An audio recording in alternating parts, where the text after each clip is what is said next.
I'm preparing for when it hits the fan. Shit hit fan scenario. When shit hits the fan. And when it hits the fan.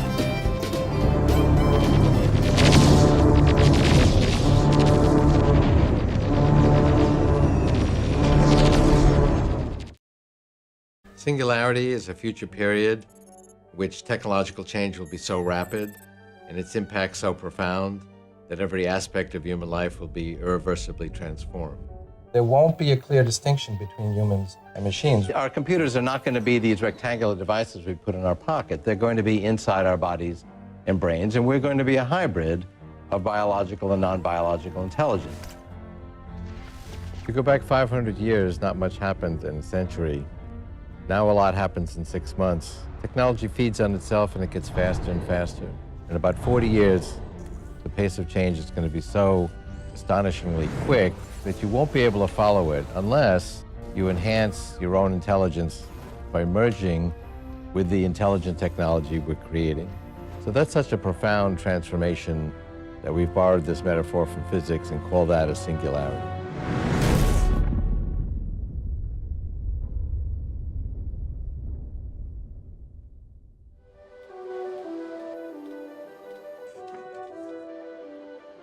People routinely underestimate what's achievable in long periods of time, like 1 decade or 2 decades, because they leave out the radical implications of exponential growth.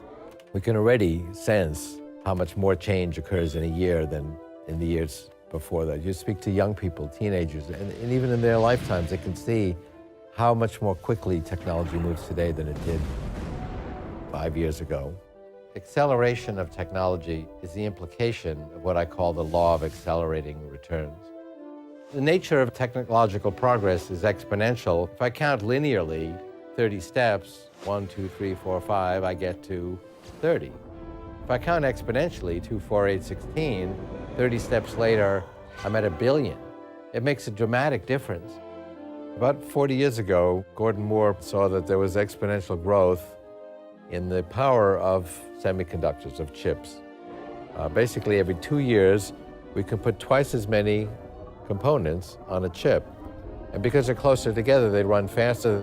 And so computers get twice as capable overall for the same price every year. We'll make another billion-fold increase in price performance in the next 25 years. And again, shrink the size of these technologies 100,000-fold. So we went from a building to something that fits in your pocket in 40 years. In the next 25 years, we'll go from something that fits in your pocket to something that's the size of a blood cell.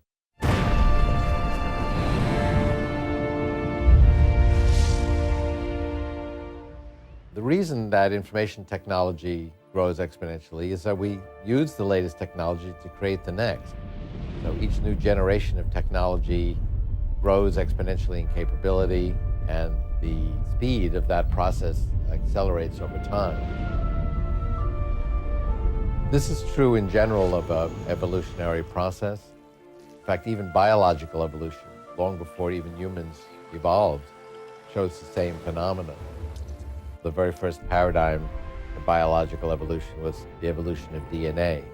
That took 1 billion years, but then evolution adopted it, and has used it ever since. So the next stage, the Cambrian Explosion, when all the body plans of the animals evolved, went 100 times faster, only took 10 million years.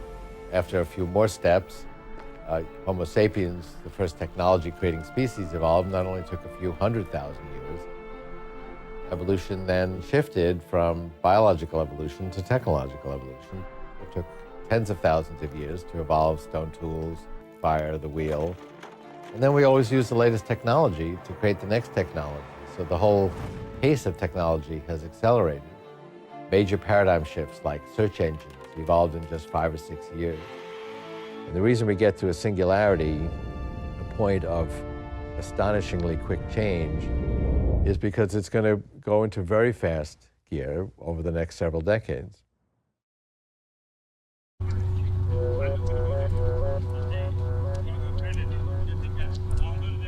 What I'm going to tell you now may strike you as a bit outrageous, but I believe we can have a positive singularity within 10 years. Why 10 years? The precise number's not important. It could be 8 years, it could be 12 years. But something on that order of magnitude, I believe, is achievable. I don't know this is going to happen. None of us can know the future. But I believe it's a plausible hypothesis and an achievable goal. 10 years to a positive singularity, if the right amount of effort is expended in the right direction. If we really, really try. I focused mainly on the path to singularity via artificial intelligence because that's where my own work is. I believe I know how to create an artificial general intelligence that can lead us to a positive singularity. But there's a lot of other interesting work going on. There's work in molecular nanotechnology, which will allow us to reconfigure matter according to our will. There's work on brain-computer interfacing, which will let us hook our brains into computers, radically enhancing our power of cognition. Any one of these paths could lead to a positive singularity way, way sooner than most people think. But the sad thing is, the amount of resources, the amount of energy that our society devotes to these things is very, very small. The human race is at a funny stage in our evolution. We expend far more of our energy and attention on things like making chocolatier chocolates or making more attractive underpants than we do on creating new forms of matter, improving human cognition, extending human life, ending scarcity, ending human suffering, creating advanced artificial minds. This is what I'm suggesting. If we really give it our all, a positive singularity may well be achievable on the order of 10 years from now. I think most people understand just how quickly machine intelligence is advancing. It's much faster than almost anyone realizes, even within Silicon Valley, and certainly outside Silicon Valley, people really have no idea. If there's a super intelligent, particularly if it's engaged in recursive self-improvement, if there's some digital super intelligence and its optimization or utility function is something that's detrimental to humanity, then it will have a very bad effect. It could be just something like getting rid of spam email or something, and it's like concludes, well, the best way to get rid of spam is to get rid of humans. You read me, Hal? What's the problem? I think you know what the problem is just as well as I do. What are you talking about, Hal? This mission is too important for me to allow you to jeopardize it. I don't know what you're talking about, Hal. I know that you and Frank were planning to disconnect me, and I'm afraid that's something I cannot allow to happen. Now we have a new situation, really what people call an asymmetric situation, where technology is so powerful that it extends beyond a nation state. It's not the nation states that have potential access to mass destruction, but individuals. And this is a consequence of the fact that these new technologies tend to be digital. We saw genome sequences. You can download the gene sequences of pathogens off the internet if you want to, and clearly someone recently, I saw in a science magazine, they said, well, the 1918 flu is too dangerous to FedEx around. If people want to use it in their labs for working on research, just reconstruct it yourself. So, because it might break in FedEx. So that this is possible to do this is not deniable. So individuals and small groups super empowered by access to these kind of self-replicating technologies, whether it be biological or other, are clearly a danger in our world. To limit the danger of these new things, we have to limit ultimately the ability of individuals to have access essentially to pandemic power. And we also have to have sensible defense, because no limitation is going to prevent a crazy person from doing something. But and the troubling thing is that it's much easier to do something bad than to defend against all possible bad things. So the offensive uses really have an asymmetric advantage. And I would say that we can't give up the rule of law to fight an asymmetric threat. So I'd argue today that we have incredibly powerful computers, but we don't have very good software for them.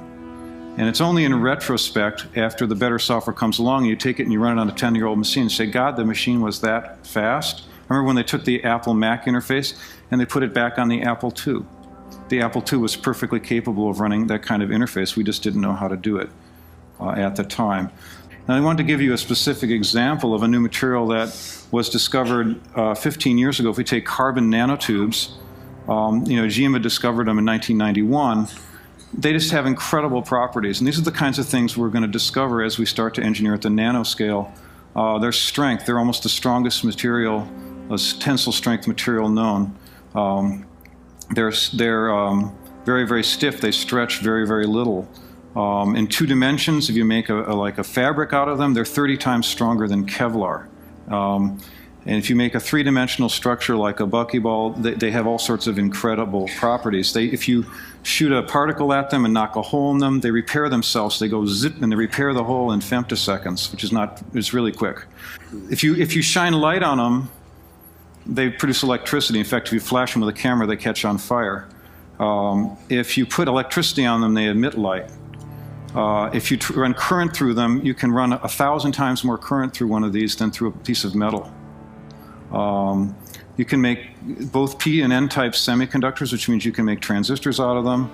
They conduct heat along their length, but not across well, there's no width, but not in the other direction if you stack them up. That's a property of carbon fiber also.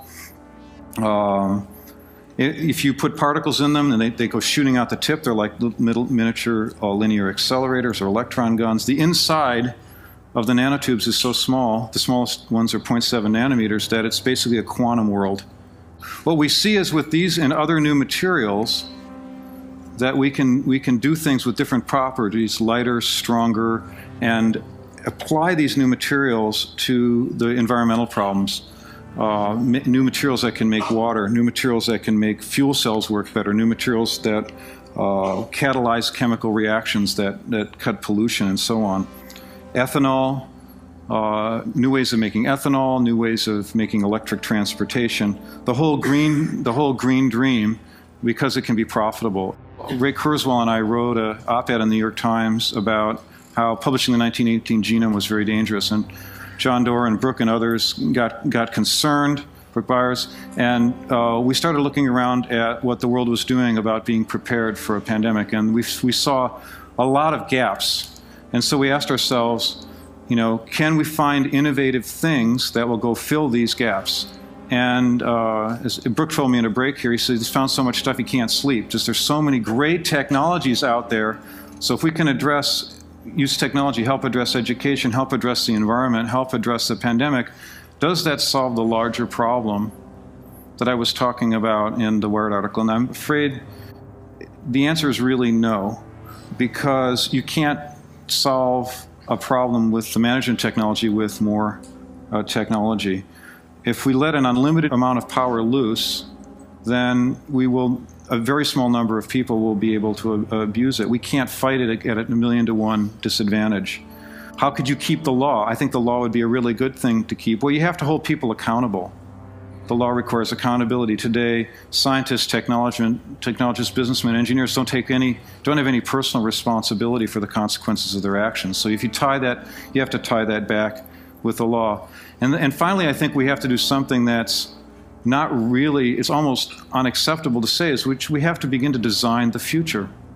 We can't pick the future, but we can steer the future. Our investment in trying to prevent pandemic flu is affecting the distribution of possible outcomes.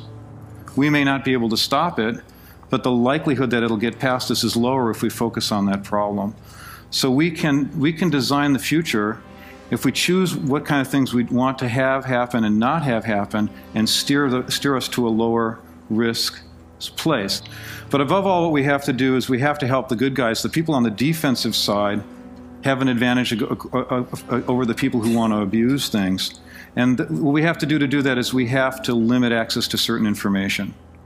And growing up as we have and holding very high the value of free speech, this is a hard thing for us to accept, for all of us to accept. It's especially hard for the scientists to accept who still remember, Galileo essentially locked up and who are still fighting this battle against the church.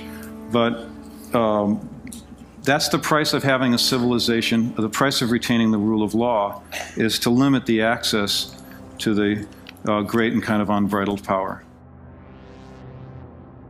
There'll be new dangers from these new technologies. I mean, I'm optimistic, but not sanguine. And I'm not necessarily convinced that we won't encounter painful episodes. I think overall we'll be helped more than we're hurt. But I mean, you only have to look at the 20th century. We had 180 million people die in the wars of the 20th century. That scale of destruction was made possible by technology. We've also helped ourselves enormously, because human life expectancy was 48 in 1900. So we need to address these dangers and downsides. I mean, that's what worries me. Throughout human history, people have tried to create utopia, the perfect society. In fact, America, the American dream in some sense, was based on utopianism. Why do we have the Shaker movement? Why did we have the Quakers? Why did we have so many different kinds of religious movements that fled Europe looking to create a utopia here in the Americas? Well, we know the Shakers have disappeared, and many of these colonies have also disappeared, only to be found in footnotes in American textbooks. And the question is why? One reason why is scarcity. Because back then, the Industrial Revolution was still young, and societies had scarcity. Scarcity creates conflict. And unless you have a way to resolve conflict, your colony falls apart. How do you allocate resources? Who gets access to food when there's a famine? Who gets shelter when there's a snowstorm and all of a sudden you've eaten up your seed corn? These are questions that face the early American colonists, and that's the reason why we only see the ghost towns of these utopias. However, now we have nanotechnology. And with nanotechnology, perhaps, who knows, maybe in 100 years, we'll have something called the replicator. Now, the replicator is something you see in Star Trek. It's called the molecular assembler, and it takes ordinary raw materials, breaks them up at the atomic level, and joins the joints in different ways to create new substances. If you have a molecular assembler, you can turn, for example, a glass into wood, or vice versa. You would have the power of a magician. In fact, the power of a god. The ability to literally transform the atoms of one substance into another. And we see it on Star Trek. It's also the most subversive device of all, because if utopias fail because of scarcity, then what happens when you have infinite abundance? What happens when you simply ask and it comes to you? One of my favorite episodes on Star Trek is when the Enterprise encounters a space capsule left over from the 20th century, the bad 20th century. People died of all these horrible diseases, and many people froze themselves, knowing that in the 23rd century or so, they'll be thawed out and their diseases will be cured. Well, sure enough, it's the 23rd century now. The Enterprise finds a space capsule and begins to revive all these people and cure them of cancer, cure them of incurable genetic diseases. And then one of these individuals, however, was a banker. He's revived and he says to himself, my God, my gamble worked. I'm alive. I'm in the 23rd century. And he said, call my stockbroker. Call my banker. I am rich. I am rich. My investments, they've been sitting there in the bank for centuries. I must be a quadrillionaire. And then the crew of the Enterprise looks at this man and says, what is money? What is a bank? What is a stockbroker? We don't have any of these in the 23rd century. And then they say, if you want something, you simply ask for it, and you get it. Now, that's subversive. That's revolutionary. Because if all utopian societies vanish because of scarcity and conflict, what happens when there is no scarcity? What happens when you simply ask and you get what you want? This has enormous philosophical implications. For example, why bother to work? Why bother to go to work when you simply ask for things and it comes to you? Now, some sociologists think that if drugs, for example, are totally legalized, absolutely legalized, then maybe 3 to 5% of the human race will become permanent drug addicts. That's the price for total legalization of drugs. I don't know, but that's a number that people talk about. What happens when we have this society based on replicators? Then will we have 3 to 5% of the human race become permanent parasites? This is a possibility. The whole nature of the human psyche is based around producing things, doing something, making a contribution. What happens when you don't have to do that anymore? What happens when there's infinite plenty? What happens if there is a utopia?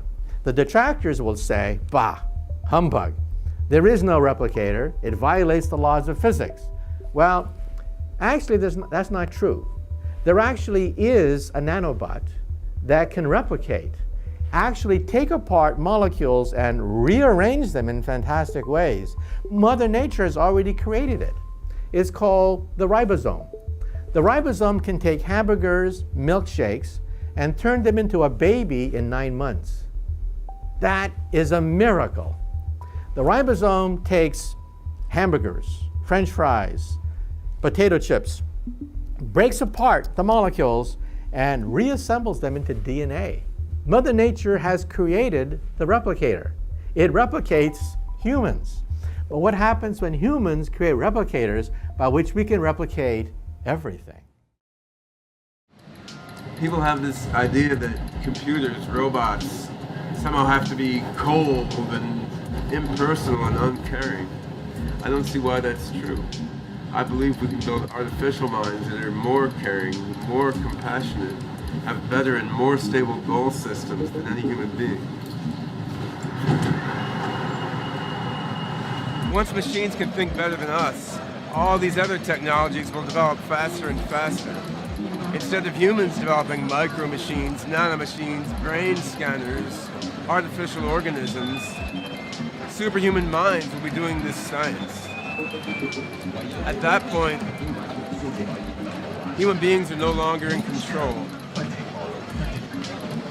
It's a scary thought, but it's also an exciting one. One thing is for certain, it's not going to be boring.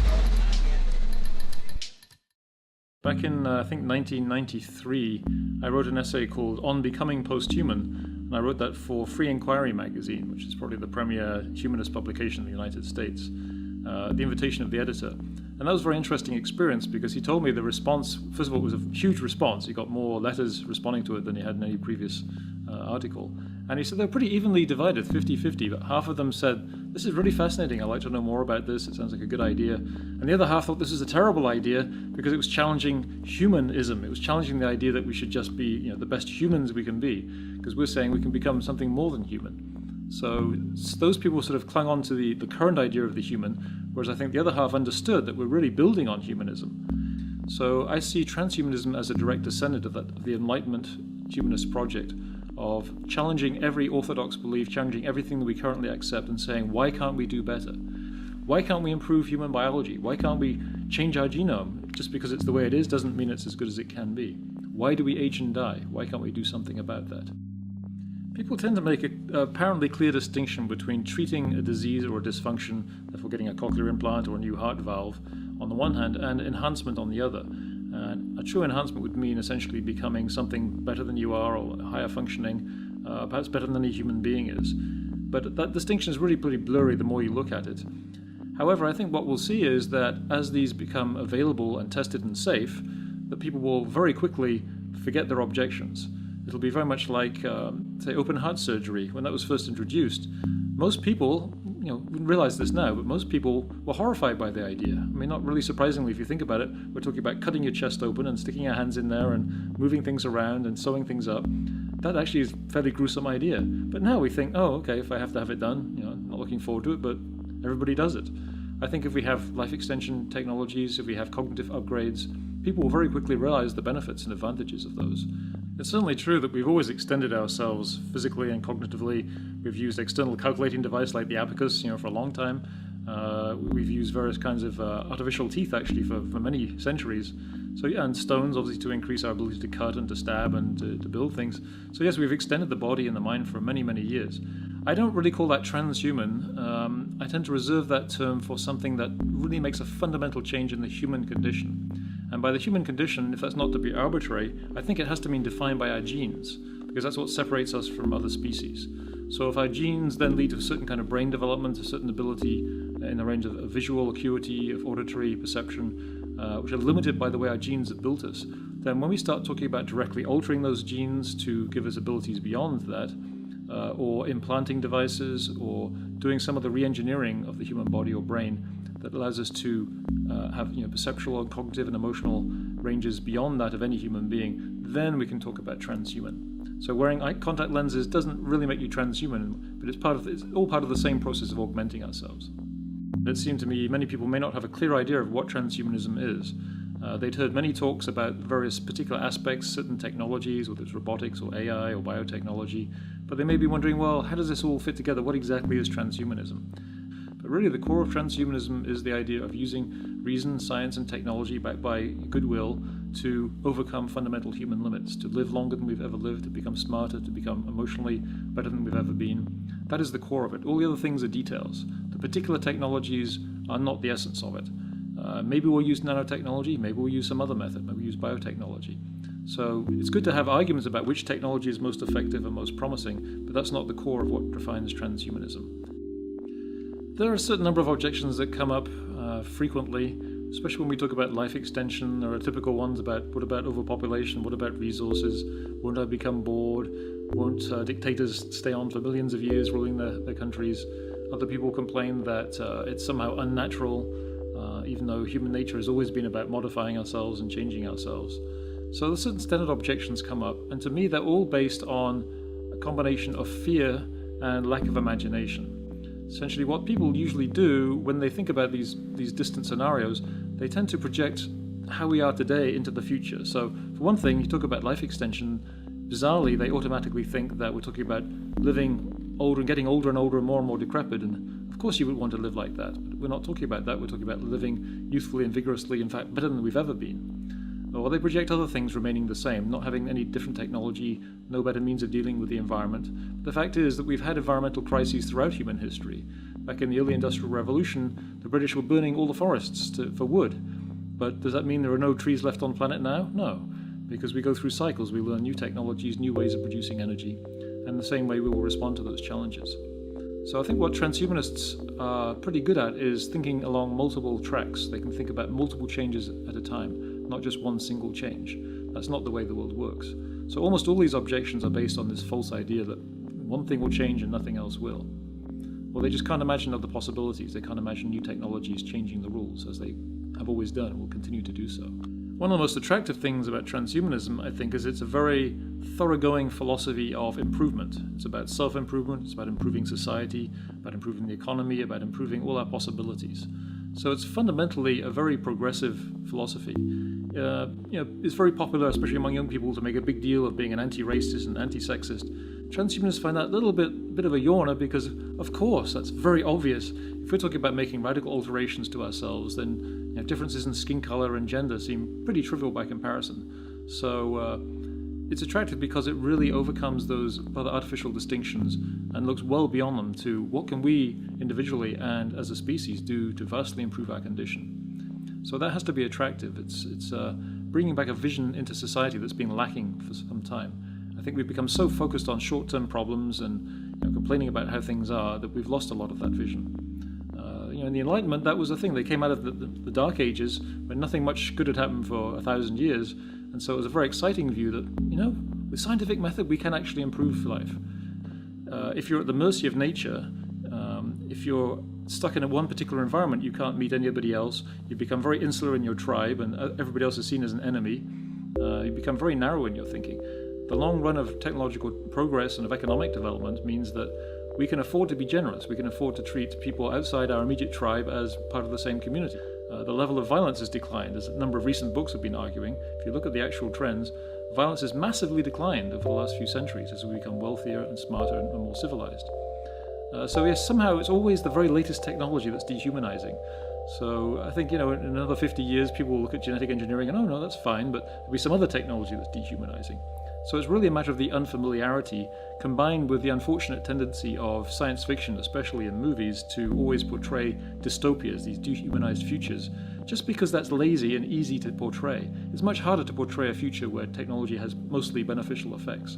It's much easier to show producing these robotic cyborgs that will go around trying to kill the rest of humanity. So unfortunately, that feeds that kind of view of dehumanization of technology.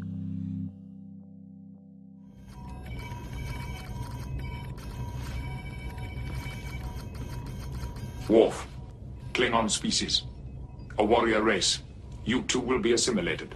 The Klingon Empire will never yield. Why do you resist? We only wish to raise quality of life for all species. I like my species the way it is. A narrow vision. You will become one with the Borg. You will all become one with the Borg.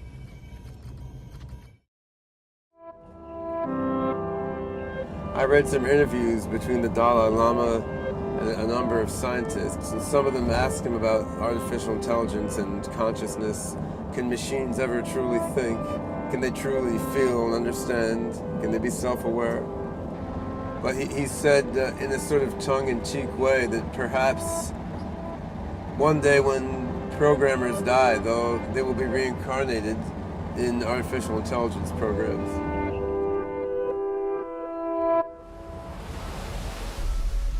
In the future, everything will become intelligent. Nanobots will infuse all the matter around us with information.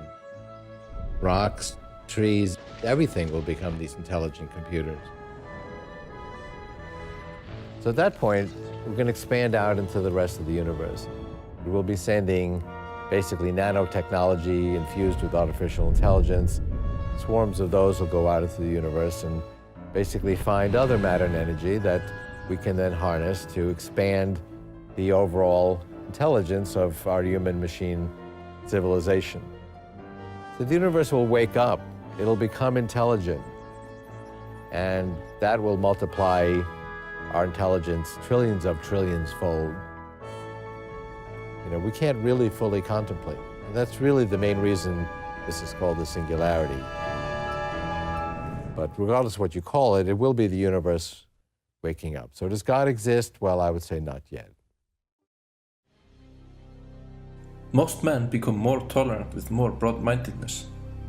If we create an artificially intelligent being, able to think like a human, and connected to all human knowledge through the internet, one might conclude this being to be extremely broad-minded and thus very tolerant to humans and life in general.